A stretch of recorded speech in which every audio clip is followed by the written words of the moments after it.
I have been having a blast working on my 3D printed village project where I'm literally creating an entire village, for D&D, for tabletop wargaming, whatever it is. And I just printed my last building. And after I had put it all together, glued it, primed it and everything, I kind of sat down and thought about the process and asked myself a question that I've been asking myself a bunch since I started this project, and that is, am I an idiot? Am I an idiot for 3D printing everything? I know this stuff can be made by hand because it's been made by hand for years. Is 3D printing really the best way to go about this? Stick around and I'll tell you what I figured out.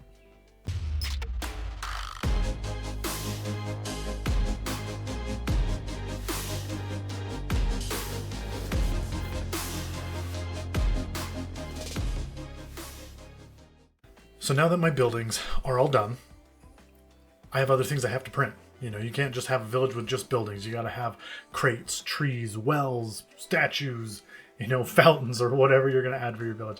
You have to have that little stuff. And so I thought a really good way to know if I really am an idiot is to do a little test. And so what is that test? The test is simple. I'm going to 3D print an object, and then I'm going to make an object and see which one's easier, which one's better. And then, of course, there's the third option where I combine them both, where I do a little bit of 3D printing and I do a little bit of handmade and see if maybe that's the best option. So that's what I did. First thing I did was 3D print this. I've actually had this for a long time. This was my tree that I found on Thingiverse. It was for some other game than D&D with the octagon bases. And anyway, one of probably the first things I printed as a DM was this tree so I could have scatter terrain on my maps, and I mean, it comes apart. It's nice and easy. It's got, it can be a dead tree or it can be a tree, in the middle of spring or whatever you want it to be. And so I thought that is a cool model.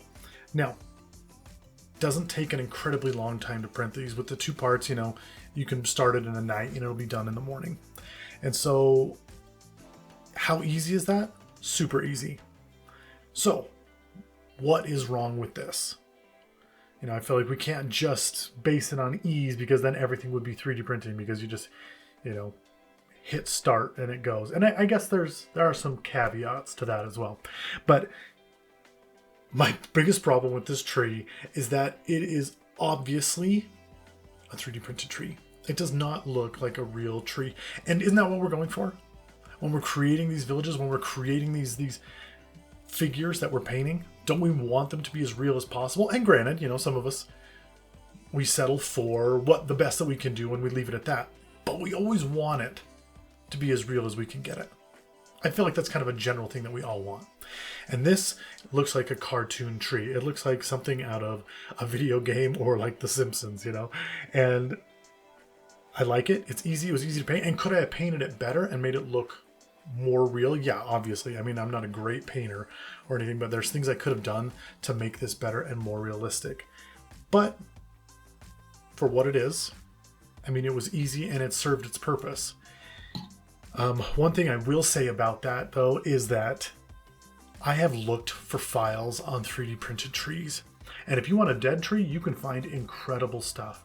But if you want a real tree, generally they're kind of cartoony. It's kind of hard to find one that looks real. And that's just, how 3D printing is. It's generally not, for trees anyway, these very realistic things. And so I thought, well, there's got to be something to this making trees. So I decided to make one by hand. And I've never done that before.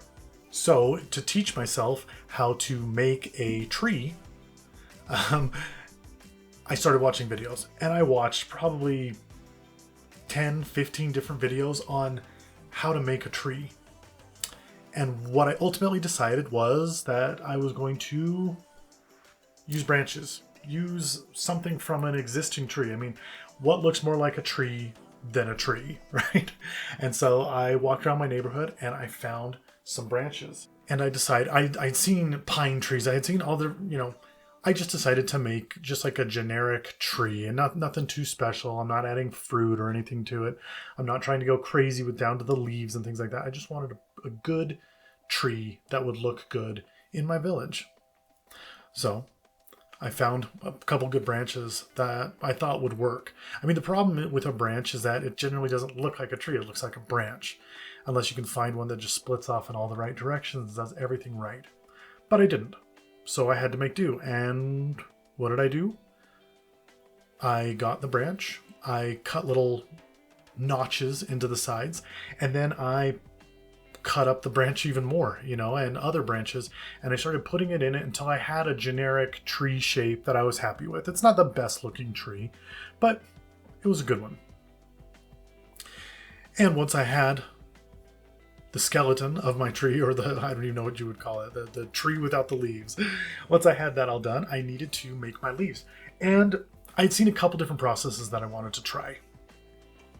The first one is the one that I would suggest to all of you. If you have foam like this, it comes in a lot of packaging. There's different places that you'll find it, but it's just generic, squishy foam. You can buy it at the store for, packaging or anything like that. And I cut it into strips, and then I cut those strips a little bit smaller, and then I put them in my magic bullet. You can put them in a blender, and I put them in there with water. Now, the key to this is you don't want to blend it too long. If you blend it too long, it's going to basically turn it into a powder almost, but you want it to be in little chunks. So that's what I did. I blended it up. I drained it into my little colander thing, and here's the important part. I'm going to say this. Let it dry. Now, you don't want to throw it in an oven or anything like that. I mean, generally, this kind of stuff will melt. So I wouldn't put it in an onion, but go out, throw it in the sun, just stick it between two pieces of paper towel, something like that. Dry it out. Get it nice and dry.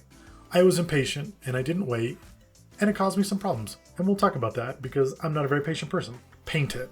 So I had it in my little bucket. I threw in the paint. I mixed it all around, and I painted it, and I could tell that it was still wet. The paint was wet. Everything was wet. I should have let it dry. The other way to make the vegetation of the tree, I don't even know what to call it, the leaves, right? The other way to do that was one that I had seen that I thought looked really, really cool. And it was basically by taking, a bamboo skewer, chopsticks, whatever you have, and then using a razor blade, you take that and you kind of slide the razor blade across it straight up. And you just do that back and forth, and it keeps making these tiny little like curly cues. Or if you've ever seen somebody curl ribbon, same principle. And this is what I'll say about that. Absolute nightmare. I probably did it for 30 minutes. I got enough to do maybe a part of a tree of what I was doing, and my hands were just so sore afterwards, just because I don't know, it just like uses muscles that I'm not used to using or something. But it was a nightmare. Did it look good? Did it look cool? Yeah. And I mean, if you want to make like bushes or anything like that, this is, a perfectly easy way. I'm all about doing things cheap, but I also don't have a lot of time. And so if I'm going to do something, it needs to be easy, cheap, fast, combo. And if it's not those things, generally I'll try and find something else that is. So anyway, I did it these two different ways. And I decided for my tree that I was going to use the foam because I had more of it. So why not? So after gluing on my branches, I went over it with a hot glue gun just to make everything kind of look uniform. I could have primed it at this point and then painted it if I wanted to, but I wanted to make it look, just kind of leave it with the natural colors. And so I did that. And then using a hot glue gun, which, I mean, I might be an idiot still just for doing that. But using the hot glue gun, I started to just attach it. I'd grab, a little bit in my hand, put the glue down, and then just put it down on top. At one point, if you have enough, I mean, you can put the glue down on the stick and then just stick it in the stuff and it will stick to it. Like, you don't even have to touch it with your fingers as long as you have enough of this foam stuff to throw on it. And I was shocked at how quick I was able to do it. I mean, you just run the the hot glue over the trees, and then you dip it in this stuff.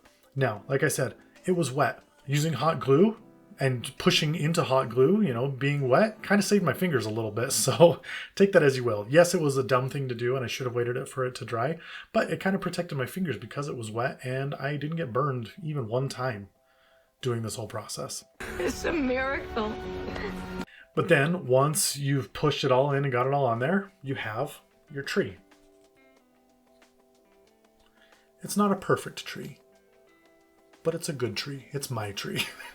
And honestly, when I look at it, I think that's a pretty good looking tree. If you're going for realistic, it's not 100%. It's not perfect. No one's going to look at that and think, oh, it's a real tree. But it's a heck of a lot better than my 3D printed tree. And it just looks like it belongs in a miniature world. And as you can see, I'm swinging it around and stuff. It holds together pretty well. It's pretty sturdy. Then when I was done with it, I just let hot glue kind of run down the sides of the base until I had this nice little platform, and so it can stand on its own. And, before I put it down, I would doctor that up, and I'd put some flocking on it or something like that to make it look normal. But, I have a freestanding tree that I made by myself. And it didn't take that long, and it wasn't that hard. So, we're kind of checking all those boxes. Cheap? Yeah, it was free. I just paid for glue and some paint, like it was basically free, just using stuff that I found. It was easy to put together. It honestly did not take long. A little bit of glue here and there, and then just paint. And it looks good. And so, of the two, honestly, for a diorama, yeah, I would keep doing these trees. I think they were easy. I think they were a dream come true. The hardest part of it was finding the branches that would work. I literally walked with my wife for 45 minutes around our neighborhood looking for stuff. Obviously you can't steal from people's trees, but that's vandalism. Just looking for stuff on the ground that had fallen, that was dead. And it took me about the entire time to find it. So, might not be at your disposal, might be a little harder than that, but overall, easy process. And then the last thing that I wanted to try is 3D printing and handmade. And what better model than a treehouse? I found this little treehouse model that I loved, and I thought that would be really cool to throw into my diorama. It's a village, it's got houses, there's kids. Why not have a little treehouse? So I 3D printed the treehouse. I started it at night, it was done in the morning. The supports were a nightmare to take off.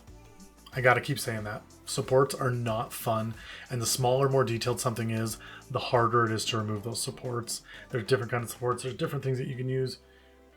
Wasn't fun. Took me probably 20 minutes, 30 minutes just to get the supports off. But when it was done, I had a beautiful little house on a barren tree. So, using the shavings that I had done earlier from my chopsticks, my bamboo, I threw them in a bowl. Oh, I guess I should say this first. I painted the house, got it all nice and painted up the way that I wanted to. And then all that was left was to add the greenery of the tree. So I threw it in a little cup, threw in some paint, mixed it in. I thought to myself, why deal with putting the glue on after if I can just mix the glue in with it now and then just stick it all on? Another bad idea, because now I'm dealing with this wet, gloopy paint. The paint was still wet, with glue on it and stuff. And so it wasn't like I could let it sit. I had to work with it. And so I started putting it on. And in the process, I ended up getting paint on my fingers, getting paint on the house. And so I had to go back afterwards and paint the house. But I learned. Lessons were learned. And that's what's important about this hobby. When you screw up, you learn from your mistakes and you don't do them again. At least you try not to do them again. And in the end, I got my little tree house. And I was very happy with it. Like I said, this greenery looks really good. I will say that it looks really good, but the time it took to make it was just so much. And I think if there was an easier way to do that, then sure, why not? And so in the end, what did I decide? What is better? 3D printing, combo, handmade? Honestly, it just comes down to what you're doing. I can 3D print a house, and all I have to do is paint it. I put it together and I paint it, and that's good. I don't have to cut out bricks. I don't have to do a million little things. Like I said, cheap, easy, fast. That's my go-to. Which one, I try to get all three. If I can't get all three, I gotta get at least two. 3D printing a house, maybe it isn't the cheapest way to do it, but man, is it fast, and man, is it easy. It's so easy.